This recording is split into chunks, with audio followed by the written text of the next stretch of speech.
মহামায়ার ক্রোধে অভিশপ্ত হইয়া বসুন্ধর জন্মিলেন হরিহর হইয়া।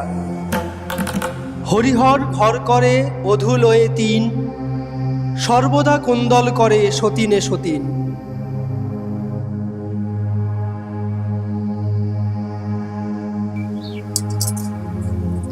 ভারী তো পান সাজছে, ওই তো সিঁড়ি পান সাজা, এক গাদা চুন দিয়ে মুখ পুইরে দেয়।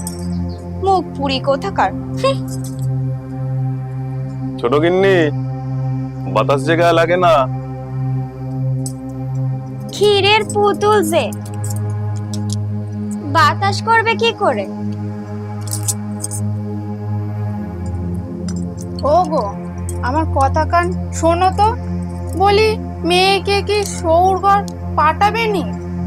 কালে কালে তো অনেক দিনই হলো। মেয়েকে তো দেখি স্বামী নিতেই চায় না। আর হবে না এটা কেন? হয়তো মেয়ে ছিঁড়ি, তার আবার বড় দেমাক। মেজ, মুখ সামলে কথা ক। বলি, আমার তো তাও একখান হয়েছে, তোর তো তাও হয়নি। পাঁচা মেয়ে মানুষ কোথাকার। দেখেন দেখেন, আমি কেমন করে বললে। থামলে তোমরা? রোজ রোজ তোমাদের একই কোন্দল, কান ঝালাপালা করে দিল। কি হয়েছে মা? 300 দিনের ত্রাসে তিষ্ঠতে না পারি। হরিহর ভবন কেমনে ছাড়িব ভাবি।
ওম সর্বমঙ্গল মঙ্গলে শিবে সর্বদশাধিকে শরণ্যে ত্র্যম্বকে গৌরী নারায়ণী নমস্তুতে।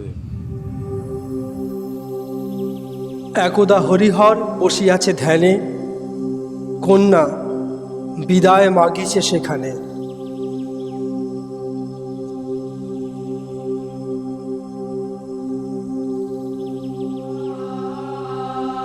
বাবা, বাবা, কন্যারে নিতে আসিল জামাই। ও আমায় নিতে এসেছে, আমি তাহলে আসি। বিরক্তিতে হরি জানাইল বিদায়।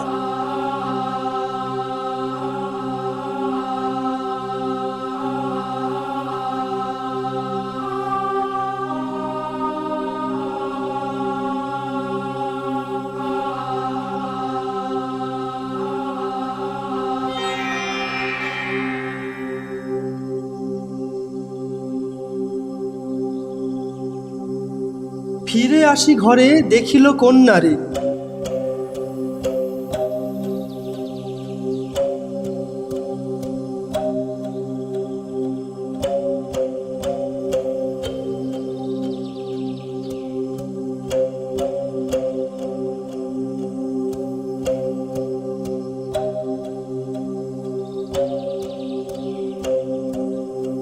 বুঝিল সে, ছল করে অন্নপূর্ণা ত্যাজিল তাহারে।